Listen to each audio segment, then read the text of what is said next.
Sorry I was so late.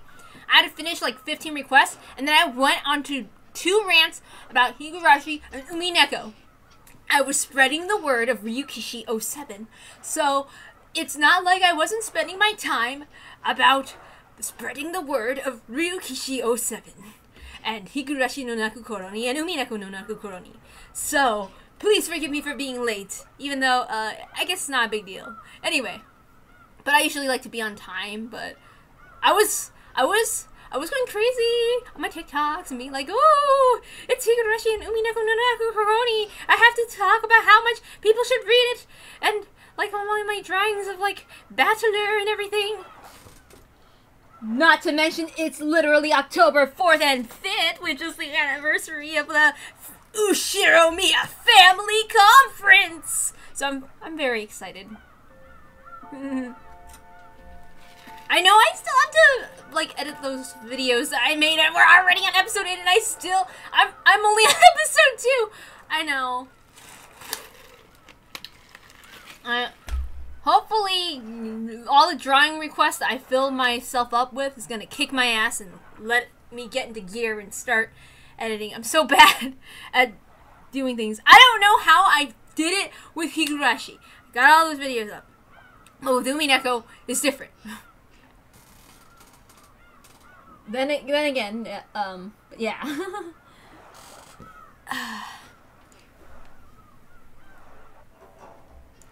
Let's start.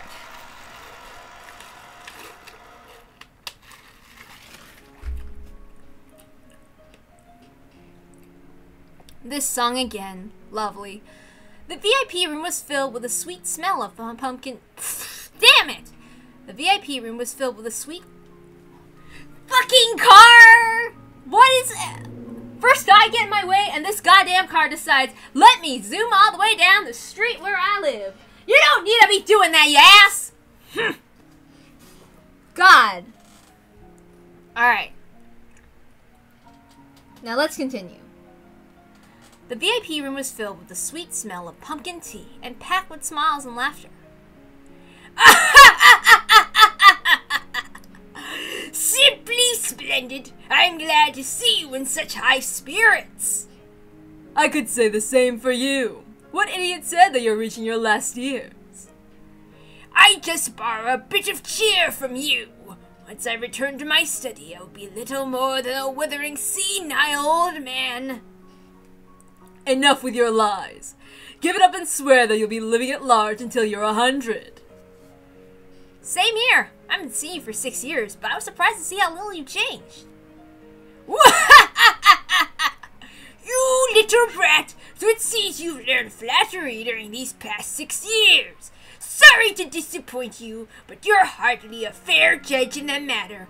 I have grown quite old indeed. I bet 1,000 yen that Kinzo's still doing great when he turns 100. Yeah, me too. Grandfather won't be any different when he's 100. Don't think you'll be getting any more presents from complimenting me. Kinzo laughed cheerily. Beato, who sat next to Battler, was also laughing merrily.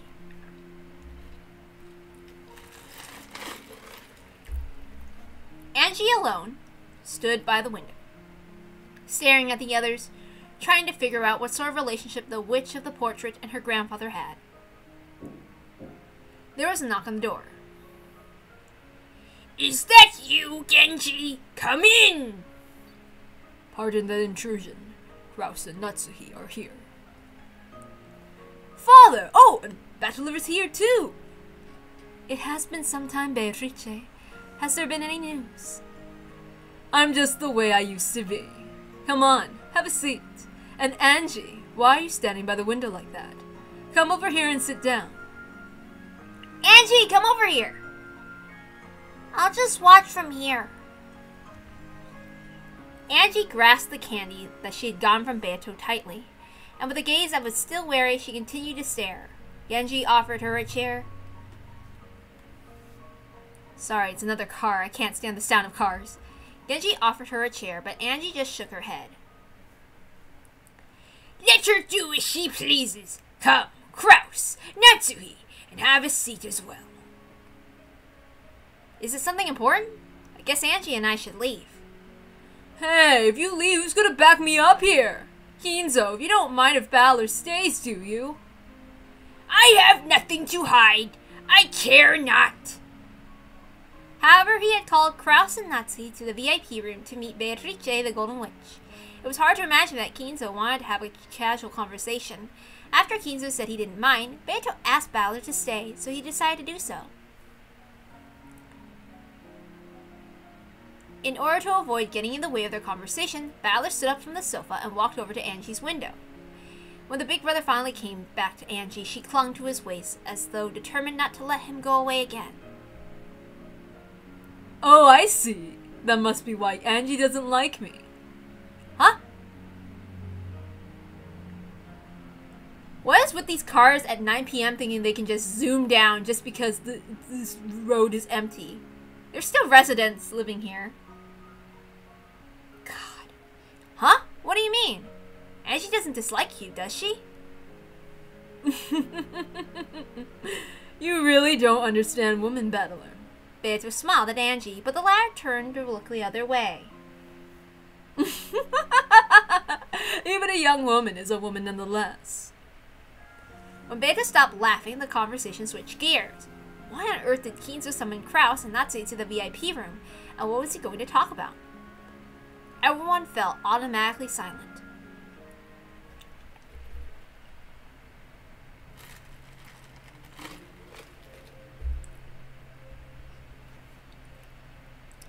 Golden Witch Beatrice. Each and every day I remember the debt the Ushinomiya family owes from when it was saved from the brink of destruction. Yeah, you better thank me. Well, it's actually your grandmother's he's thanking. Shut up, you! No, it comes to the same thing. All that gold has been lent to the Ushinomiya family for 3 generations, and without cost. Why, we truly cannot be grateful enough. Gold bars are the same as bricks to me. I had nowhere else to put them, so it was a relief to have Kinzo hold on to them. Wow! I'd like to say that just once before I die. Is the Golden Witch a rich person? Well, yeah. After all, she just went and lent Grandfather 10 tons of gold. Precisely. I've been borrowing it for several decades, always promising to return it someday. It is a debt I will never be able to fully repay. The head family has never forgotten its gratitude. Isn't that right, dear? Of course. If the Beatrices hadn't kindly lent it to us for 3 generations, the Ushinomiya family would have fallen long ago. Even someone as shrewd as father couldn't have done anything without funds to start with.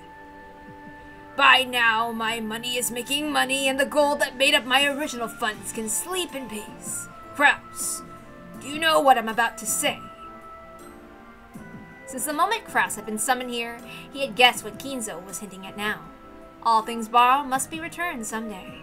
That day had finally come. Yes, I understand, father. Beatrice, I do not have many years ahead of me. In fact, this may be the last family conference that we will attend together. How faint-hearted you sound. You must be joking. Beato alone laughed. She looked at Balor, so he laughed along with her, but Kinzo and the others remained silent. Apparently, there existed some major concerns about Kinzo's health. Of course I do not intend to die as soon as next year. However, I don't believe I can make any certain promises about meeting you again. I never make promises I cannot keep. If you say it so proudly like that, I'm in no position to disagree. Are you serious about this? Beatrice, I want to make amends, and I must do it while I am still in high spirits. For that reason, I made a decision today. What's Grandfather talking about? Quiet. Grandfather is about to talk about something very important. By now, even Balor understood what Kinzo was about to propose. Beto probably realized it too. At one time, the Ushinomiya family had ruled the skies like an eagle before being crushed by the Great Kanto earthquake. The eagle had one of its wings torn off, and it crawled in the mud at the point of death. Then they were saved by the Golden Witch's golden miracle. Under the Golden Witch's protection, the eagle had nursed its wound for many years. And now finally, it was time for the eagle to leave the nest the witch had provided. I will return all the gold that your grandmother lent me. Rouse, you have no objections, correct? That gold did not belong to the Ushinomiya family in the first place. Of course, I have no objections whatsoever. Are you sure, Kraus? You're an investor, aren't you? You could always do with more money, right? Didn't you want Kinzo to hand the gold over to you? Yes, now that you mention it, it's hard to deny what you say. However, the contract was always between you and Father, and the gold was yours to begin with. My husband is the successor after all. Just as Father rebuilt the family in one generation, I'm sure my husband will make the family thrive in his. And this is something the two of us will do together. Well said. Yes, that's the spirit. So letting go of 10 tons of gold leaves you with no regrets. I must say that is quite impressive. What can a witch do against an opponent who cannot be swayed by the golden magic? I will return the gold to you, but the Ushinomiya family will always be supremely indebted to Beatrice the Golden Witch.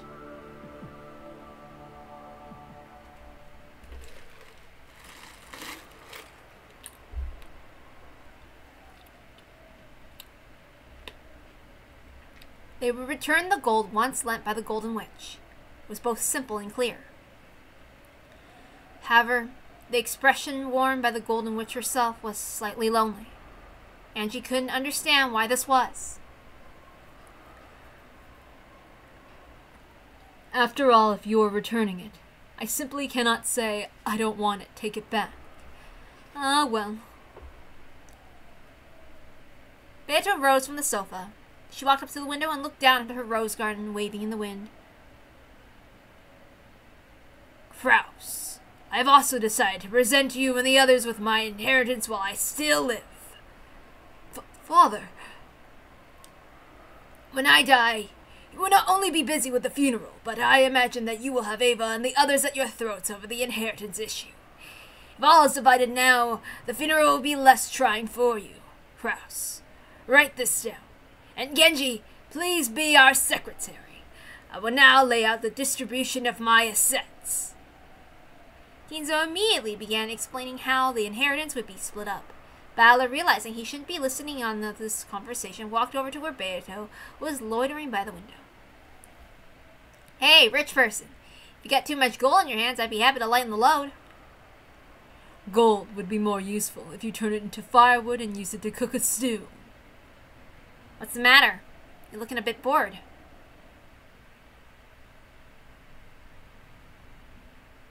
So, this day has finally come. I do feel a bit lonely. You do? My magic revived the Ushinomiya family and created Rokenjima. And now it seems the Ushinomiya family no longer has any need for the power of my gold. It's taken flight, leaving the nest of my magic behind. True. That's how it turned out. I have called Rokenjima the Witch's Island, my island. Yeah. And now Rokenjima is returning the gold to me. The day has come for Rokenjima to awaken from my magic. It's true. I knew that this would be the last game. However, now that we reach this point, even in such a manner as this, it's surprisingly painful. You're the type of person who looks totally carefree, but who's actually full of lingering attachments and regrets. The cruel and obstinate ones are usually the quickest to grow attached, and then to feel lonely. That's right. It's the kind of person you are. It was a game for you and me. It was fun. A great game you polished to perfection during those 6 years. I once likened it to eternal torture for the both of us. Eternity is happiest when you can still believe that it's eternal. But all things must end, and we have to be aware of that. So we must not avert our eyes. Just as the sun always rises, there's no sun that doesn't set. Of course, Angie didn't have the slightest idea what her brother and the witch were talking about. However, even as young as she was, she could feel that the pair had spent an incredibly long time together, and that they understood each other so well that they might as well be a married couple. Then, Beata noticed her reaction. Angie, at one point the two of us wove games for each other. However, that time is now over. This game has been made, not for our sake, but for yours. They were speaking in riddles again. Grasping the key that hung by her chest, Angie looked at her brother's face. We need to show you the contents of the cat box of this day. That key I gave you is for opening it. What do you mean by cat box? He means this day. With the miracle of magic I've brought you to the day that you wanted to reach so much. You must continue telling the story of this day as the final witch. Does that mean I mustn't remain here?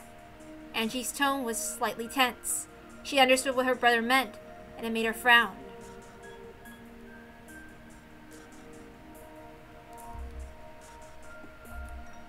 I'm sorry, I messed up. That was supposed to be Battler. With the miracle of magic, I brought you to the day you wanted to reach so much. You must continue telling the story of this day as the final witch. Does that mean that I mustn't remain here? Angie's tone was slightly tense. She understood what her brother meant, and it made her frown. Just how long have I suffered wishing that I could return to the Rokkenjima of 1986? And now I finally made it here, so why are you chasing me out? You said I could decide for myself! I messed up. I'm sorry. This makes me a little emotional, so I mess up more. Just how long have I suffered wishing that I could return to the Rokkenjima of 1986? And now I finally made it here! So why are you chasing me out? You said I could decide for myself!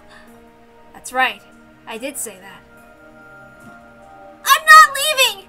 And please stop trying to spoil me with this strange made-up game! I want to know the truth of this day! She's a moody girl, be it 12 years in the future or in the past. Shut up! I didn't ask you! And what the hell do you think you're doing here? Did the Golden Witch come here to perform her resurrection ceremony? Did you appear on this island with a crash of thunder and try to offer up 13 people as sacrifices? Why are you acting so happy and casual? It doesn't make sense! You're the one that doesn't make sense. What are you thinking? Do you want me to be a murderer? You wrote it down in your tail and sealed it in a message ball and threw it into the sea. 2 of those were discovered later on. Both of them were stories of cruel serial murders. What a shame that only 2 of them made it to shore. How sad that land, my greatest masterpiece, was never seen by human eyes. I've been wanting to ask this for a while, but what's up with those message bottles? As I was working out the details for my game against you, I began creating those tales along the way. Once I realized I could create endless different tales out of the same game board, it really started to get fun. So you wrote them down hoping that I'd read them someday? Precisely! They were so good I just couldn't bear to wait for your return. Inspired by Agatha Christie, I tried sealing them balls and throwing them into the ocean. Mysterious, don't you think? Don't mock me! Those were your plans for the crime! You used the location of the hidden gold to fan up the discontent between the family members! As you planned your brutal serial murders! Sheesh. Is that what I've become in the year 1998? Well... Really? You have to slam the door like that? Why can't people just be quiet? There's never any peace and quiet in this house, I swear. Okay. Sheesh. Is that what I've become in the year 1998? Well, I guess I can't blame them. Huh? What's with that sudden change of character? Is this some scheme to make me let my guard down? I'm not gonna be fooled so easily! Beatrice! Oni-chan! You want me to make me surrender and say that witches exist, don't you? You think I'll fall for that? I'll find the truth without your help! Even though that truth is all around you right now. You once called yourself Gretel, but it seems the name Mitzel would be more fitting. Enough! Angie tried to slap Beato's cheek. However, the difference between their heights was so great that Beato dodged before the hand could reach her. Stupid! Stupid! I won't accept it. I'll never acknowledge this farce as the truth! After Angie yelled those words, her eyes grew cloudy. They cleared up almost immediately. By the time she had already gone back to her 6-year-old self. You're right, Angie. This is the sin I left behind, and the reason for this Fauna Tale's existence. As Angie stared blankly, uncomprehending, Beato gently patted her head. Indeed, this tale is a farce. Of course it isn't the truth. However, there is something that he feels he must tell you. Something he's so determined to convey that he went to such lengths. Beato, I'm already showing her. I don't want to force it on her. I see. I don't understand what you're saying. I'm sleepy. True. We should probably go take a nap. Ginzo, must I remain here longer? My apologies, but I must ask you to stay for just a bit. Moving on, Kraus. The continued support of the Fukuin House should be viewed as your responsibility as the Ushiramiya family head. What a pain. Forgive me, Battler. It seems I cannot go with you. Genji, would you mind taking these two to the guest house? As you wish. Battler, Angie, please follow me. Thanks. See you later, Beato.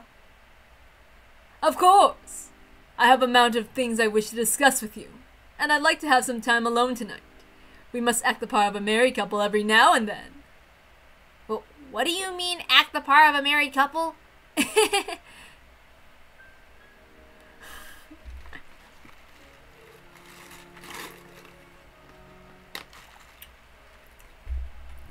Because Angie had gotten so bored, she had grown very sleepy. It'd probably be best for her to take a quick nap. Battler walked through the windy rose garden, pulling her by the hand.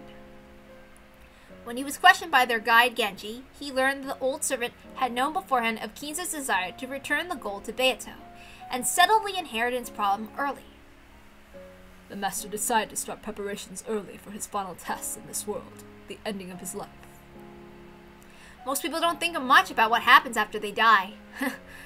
Guess grandfather just lives on a whole different scale. In my culture, talking about death is a bad omen. So you're not even supposed to talk or think about it.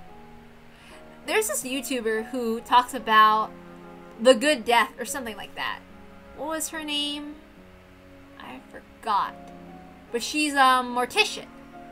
And she talks about like ethical like things with death, like funerals and stuff. Like that. Because like the death industry is kind of messed up. So she kind of talks about the things that can be done so that you don't get screwed over, or like things that are better for the environment because of... Sorry I went into that. I just have an interest in it a little.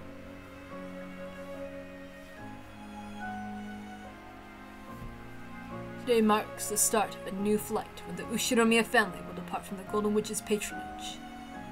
That's true. That's a pretty good way to say it. That's true. That's a pretty cool way to say it. Apparently, a grand Halloween party was to be held tonight, and Goda and the others had been ordered to start getting ready for it. However, it wouldn't just be a party. It'd be a ceremony that marked the return of Beatrice's gold. At the start of dinner, grandfather would make the announcement that the 3 generations of Beatrices would be thanked for their gift to the family with a round of applause. Apparently, this is what they had planned. Are we still keeping this secret from Dad and the others? Technically, it is a secret. However, the Master did not suddenly begin thinking in this way today. He has considered this day many times over the years, and has discussed even certain matters with his children. I doubt that any will be surprised to hear this night's announcement. Apparently, my old bastard's been running all over the place trying to get money for his company. Guess he'll be dancing around when he hears that grandfather's giving him a part of his inheritance early. A nice present for him. I rather think the great responsibility is what will spur him on. Ever since Rudolph left the island, he has succeeded splendidly. However, his success so far has been supported by Master's wealth. And now that he's suddenly getting his inheritance money, he'll have to keep going by his own strength alone in the future. That's some nice pressure for him. The siblings must have suffered for decades because of their father's excess of success and ability. Simply having a parent who is too successful can be a great burden to a child. That's putting it lightly, I think.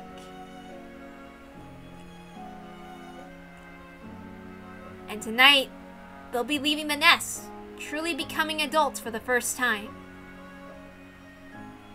It seems the Master plans on calling this night a gold returning ceremony.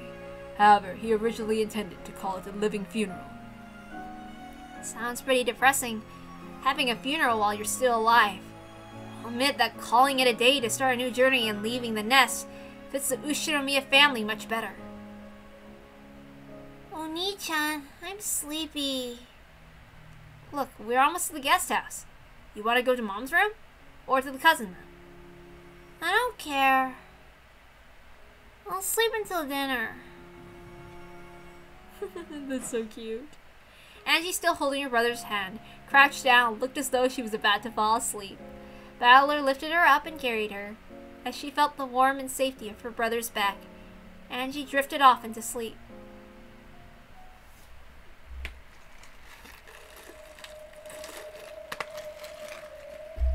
What happened that day? Just what on earth happened on October 4th and 5th, 1986? Because of the massive size of Rokenjima's explosion accident, the time of the explosion was known almost exactly down to the minute. That time was October 5th, 2400. The sheer improbability of that round number proved that the accident had been produced by artificial means. Later on, the following statements were collected from individuals who knew Ushiromiya Kinzo when he was alive. During his lifetime, Ushiromiya Kinzo built a clock rigged to blow up the island at exactly 2400. This clock was apparently inside his secret study. When he felt mentally cornered and wanted to think up a brilliant plan, he would activate the device and use the tension of the approaching midnight to bring up some flash of inspiration to him. That means Kinzo was actively trying to off his children! Like an asshole! Kinzo, not only abusing his kids knowingly, but also unknowingly abusing them off when they don't know where he is. Like an asshole. I'm sorry, I had to just pause over there and mention that. While Ushiromiya Kinzo still lived, this was only thought as a tall tale about this eccentric man. But the fact that the Rokenjima explosion accident occurred at exactly 2400 supported the story. It sounds crazy. He must have hoped to gain some sort of mystical power from those short periods of madness. Look at this hobbit-looking loser. We've seen him before. I wonder what voice I should come up with him. If we call this his source of high output mental power, the story isn't that difficult to swallow. Professor Otsuki spoke passionately. Witch hunters, enthusiasts who treat the mad fantasy surrounding Rokenjima as their plaything. Angie had no reason to love these people who embellished the deaths of her family just for the fun of it. How ironic it was to Angie, who wanted to know what happened that day, that such people knew more about that island than anyone else. If someone used that device, the island would be blown away without a trace. There would be nothing left. No matter what happened there, they could erase it. Theories that Ushiromiya Eva was the ringleader of some conspiracy sprang up very early on. However, no one was able to explain how she set off such a massive explosion. And the rigged clock proves that such a thing was possible. Correct.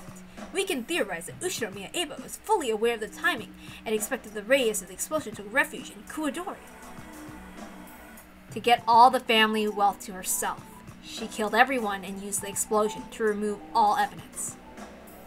That idea provides the most logical explanation for the Rokenjima mystery. It also confirms with the fact that Eva never spoke to anyone about the events of that day. Where is that rigged clock and how did Eva find it? Several forgeries have speculated on this matter. There's no need for me to waste time thinking about it.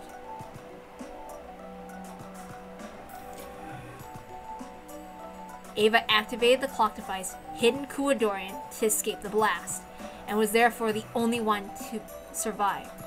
That was everything. The answer which eloquently told the whole story. When Eva first adopted me, our relationship wasn't that bad at all. I asked her several times, what happened that day? Every single time she answered, it was to say that she didn't remember.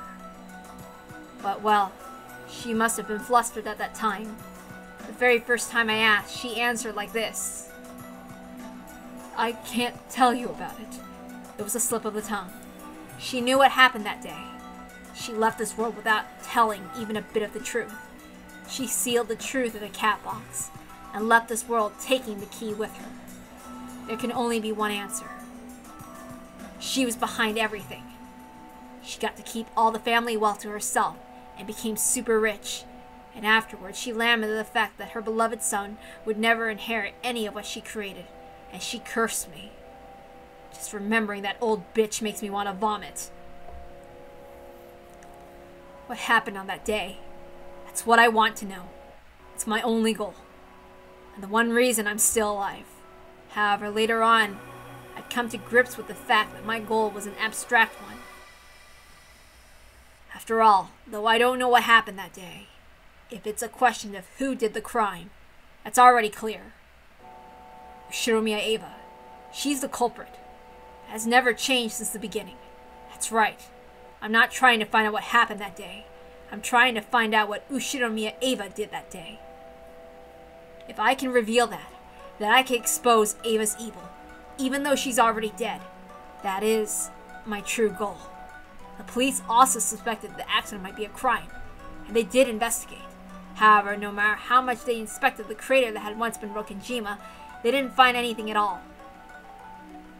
The public and the witch hunters cornered Eva with several bits of circumstantial evidence, but not a single bit of physical evidence was found.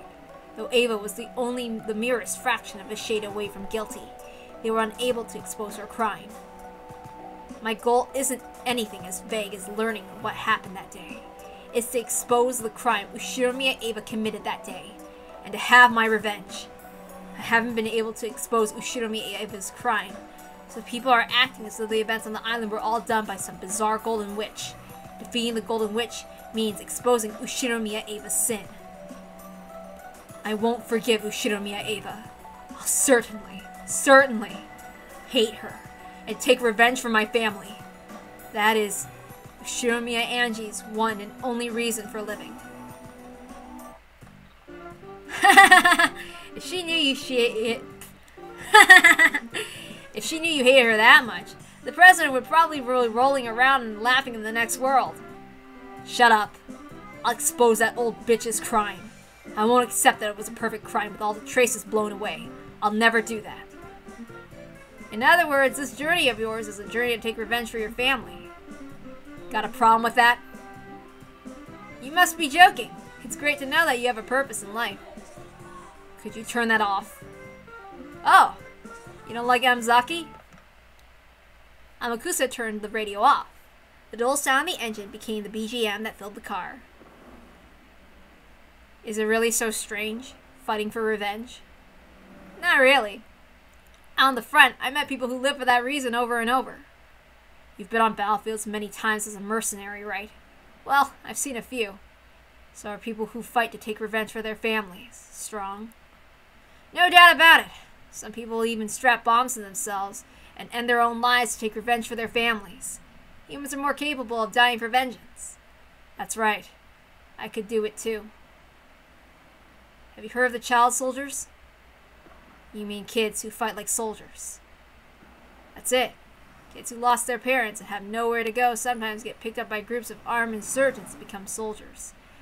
They get a gun thrust in their hands and they're taught how to take revenge. But in the end, children are expendable. Anyone can be a soldier in a battlefield if they pull a trigger. Are you trying to say that I'm like that? Revenge can be a reason for a living. It can also give you the strength to become a soldier. Like a miracle. It can turn a girl who can do nothing but sob over her parents' corpses into a soldier almost overnight. Nothing gives you more power than revenge. I guess so. And that's what I'm like. Do you know about the child soldier problem? No. Child soldiers who are given guns and taught how to take revenge must make that their reason for a living. Well, that's not exactly right. It becomes their reason for firing their guns. But revenge is something that never ends. At some point, they no longer have any reason to keep shooting. What do you mean? They once shot for revenge, but eventually they keep on shooting for no reason at all. You mean they forget about taking revenge? When revenge is impossible, they'll eventually get tired of it and forget their original goals. When that happens, they have nothing except their guns. Eventually they'll keep shooting just so that they can eat. You're saying that child soldiers who started using guns for revenge end up as bandits or something. After all, they never gone to school and they haven't been taught any useful skills as far as employment goes. They only learned how to shoot guns, and they were only ever praised when they killed the enemy. Eventually, your reason for a living stops being revenge and becomes the means you once used to take revenge. It's sad, really. Are you saying that I'll eventually get tired of revenge and, what would it be in my case? You'll get tired of exposing the truth, and you'll eventually become a person who can do nothing but hate Ushiromiya Eva. Well, that's true already. Got a problem with it? Come to think of it, that's right. I'm not sure what Amakusa is trying to say. Probably something annoying. So I'm not interested. Revenge is pointless. Is that what you're trying to say? You still have a long life ahead of you, lady. With your youth, you could do anything. I get the feeling that this journey might be a waste of that precious youth. It's none of your business. I've already jumped once, remember? Off that huge skyscraper. And you only barely made it out of that alive. Back then, I died. So I'm already a ghost. And my only purpose is to expose the truth of that day. To take revenge on my family's enemy. Sheesh. It's an iron will you got there, lady. There's no way a flippant man like you could understand how I feel. After that, Amakusa was forced to shut his mouth. He shrugged, but Angie didn't see. Even so, Amakusa spoke once more. On the first day we started this journey, you said something. You said that you wanted to know what happened on that island that day. It's the same now. What's changed? Now you're saying that you want to know what happened on that island that day, so you can expose Ushiromiya Eva's crime. And isn't that exactly the same? Well, that's true, but... I'm tired, so I'll sleep now. Would you mind staying quiet for a bit? Tell me when we get there. Roger that. I wasn't particularly tired, really. I just said that because I didn't feel like talking about this. Don't become one. A child soldier. Angie, who decided to feign sleep, ignored him, but Amakusa kept talking. He wanted to make sure she heard at least this much. You started on a journey to learn the truth. It's becoming more and more of a journey of revenge. A journey to have revenge by exposing the truth. But as you know, there's nothing left on Rokenjima. There aren't even any traces left. Exposing the truth might not be a picnic. I know what Amakusa is trying to say. The police searched the scene so thoroughly just after the crime, and even they weren't able to find any physical evidence proving that Ushiromiya Eva was the culprit. And a full 12 years have passed since then. If the truth could just be discovered by a girl like me, waving wads of cash around to pick up a bit of info from those who were somehow related to the incident, then someone would have exposed the truth a long time ago. I might not be able to reach the truth. If so, then my first desire, my desire to expose the truth, will probably fade away. After that, only my hatred for Eva will remain, just like those child soldiers who forget their original purpose and live just to shoot. I'll forget my original purpose, and live just to hate. I'll do nothing but despise Ushiromiya Eva. My goal, exposing the truth for revenge, will be gone.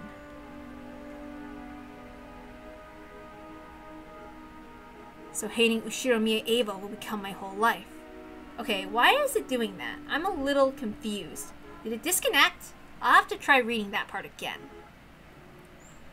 I'll do nothing but despise Ushiromiya Eva. My goal, exposing the truth for revenge, will be gone. So hating Ushiromiya Eva will become my whole life. Is there any difference between shooting for revenge and shooting to live? When you pull the trigger, someone dies either way. But what about my case? Is there any difference between hating Eva as I expose the truth and hating Eva after I've given up? There's no difference. In the end, whether I find the truth or not, I'll just keep on cursing Eva over and over until I die. What a crappy life. But now, it's all I have left. Ushiromiya Eva stole my family, so I'll take revenge by exposing her crimes and showing the world. My consciousness was slowly drifting away into sleep.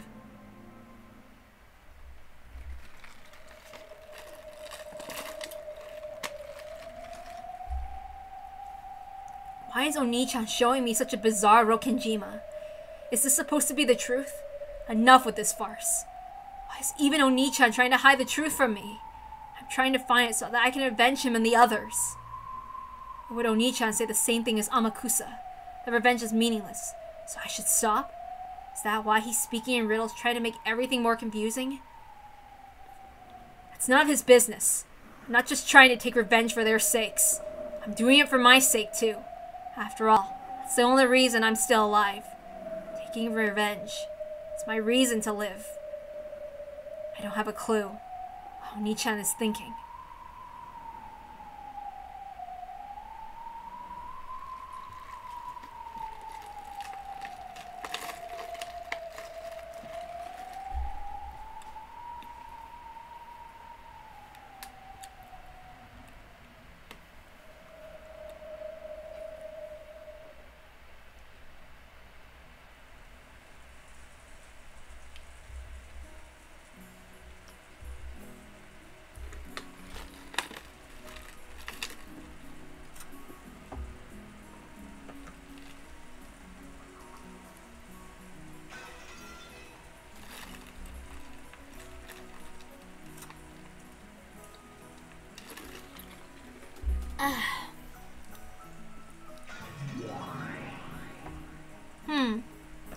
Nothing here either. Alright, good night.